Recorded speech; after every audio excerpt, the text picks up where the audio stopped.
Hi everyone! So nandito tayo ngayon sa Highview Hacienda. So ipapakita ko gaano ka-accessible at strategic yung location ni Highview Haciendas. So kung makikita nyo, along the highway lang ang subdivision niya. Ito yung road ni Mabalacat Magalang Road. And going there, dun na yung NLEX Exit Expressway and Clark Airport. And of course, future train station. And then dito naman, ito Concepcion and Magalang. Okay? So, tingnan natin gaano ka-secure and safe at peace yung community ni Highview Haciendas.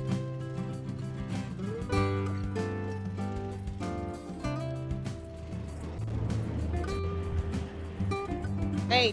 So dito, no ID, no car pass, no entry. So, ibig sabihin, sa lahat ng mga homeowner po natin dito sa Highview Hacienda, kailangan meron po silang ID pass per vehicle. Kung wala naman, it's kinukuha yung ID nila. And nagro-roofing po yung mga guards. So, napaka-perfecto kasi gusto natin na secure yung family natin. So, tara, pasukin natin siya.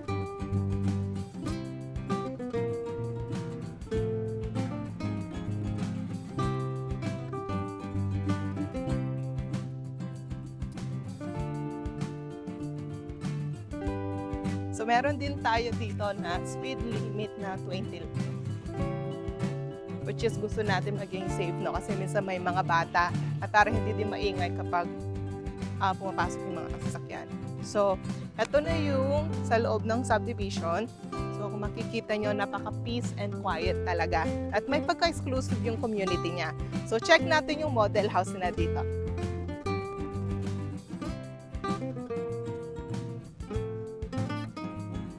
Pakita natin, ito yung office ng Highview Hacienda.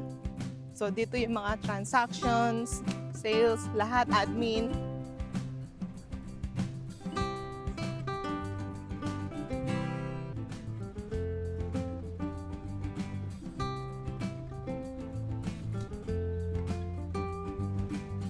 Okay, so check natin yung bungalow nila.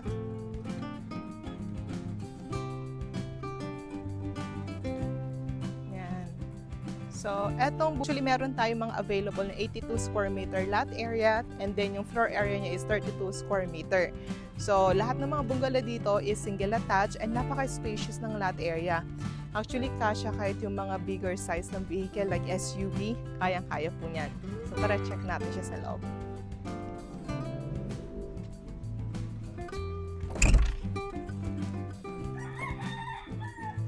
So, yan. So, upon enter, you will be welcome sa living area nila. So, fully finished na po yung unit nila dito. Hindi lang kasama yung mga furnitures. So, ito yung window type nila is sliding. So, included na yan.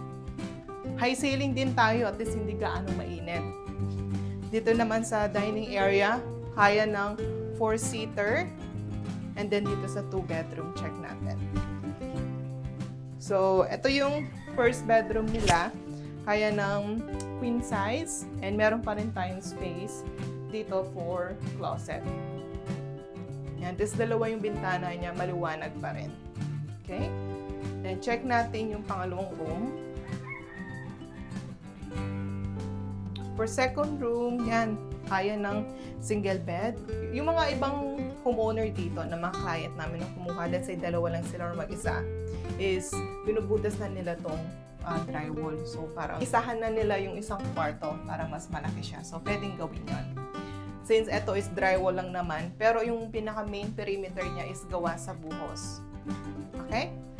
And then, dito tayo sa kitchen area. So, sa kitchen area, so itong counter niya, nagawa sa buhos, included na siya with cabinet na yan.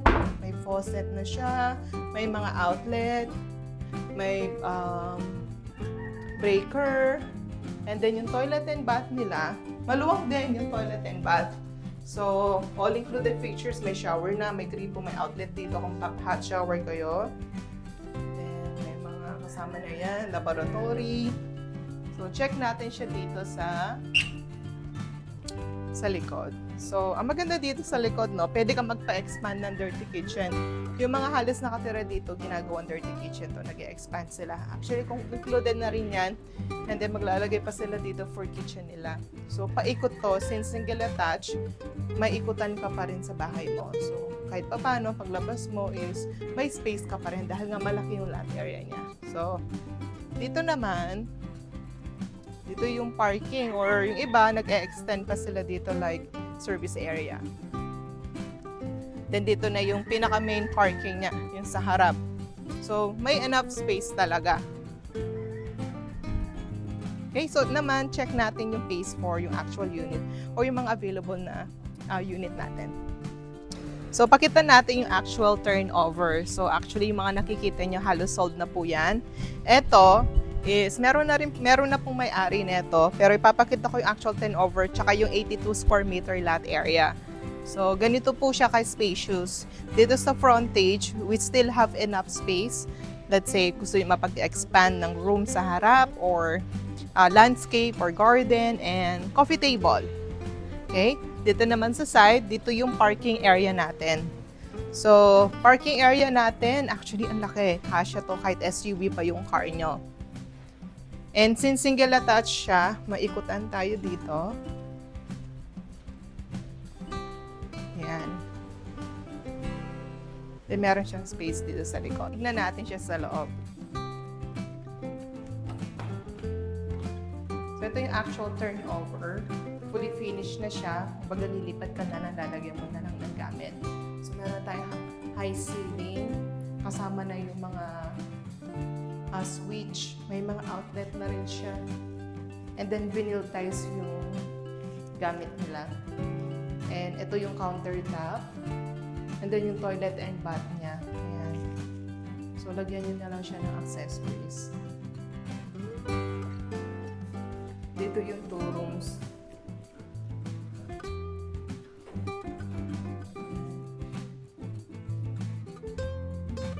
Check natin siya sa likod.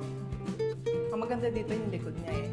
Actually, may-ari nito, ipapa-expand na niya dito sa kitchen area. So, ganito siya kalawak sa kitchen area. So, pwedeng-pwede for dirty kitchen, and then service area, yung mga laundry nyo. And then, meron pa tayong enough space dito sa side. Dahil meron tayong 82 square meter lot area. And then, ito yung parking. Dito naman sa side, yung pinakita natin kanina, diba? Ganyan pa siya ka-spacious for dirty garden, expansion ng room, or ano mang gusto nyong gawin dyan. Dito sa phase 4, meron na tayong mga homeowner. Ito yung mga nag-cash or full down payment. Kasi dito, per priority. So, hindi siya per batch na gagawin yung construction. So, as long as na natapos mo na yung down payment, priority ka na at tatapusin na yung construction. So, mabilis lang ang paggawa ng construction nila. Okay? Kasi kung makikita nyo dito, hindi siya gawa sa traditional or hollow blocks. Gawa po siya sa cast in place or ano ba to?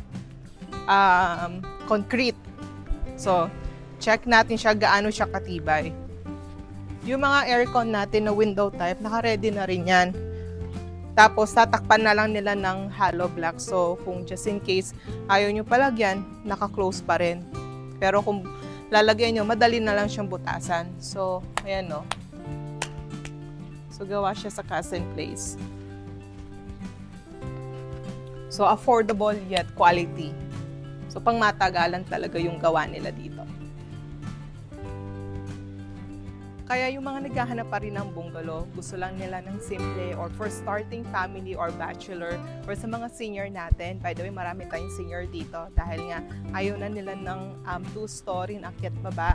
Gusto na lang nila ng simple as long as na spacious or malaki yung lot area. Perfecto para sa inyo. So, nakita nyo naman gaano siya kaganda at yung community and yung pagkagawa ng bahay. So, message me for more details or schedule your site viewing and I'll see you soon. Okay? Bye!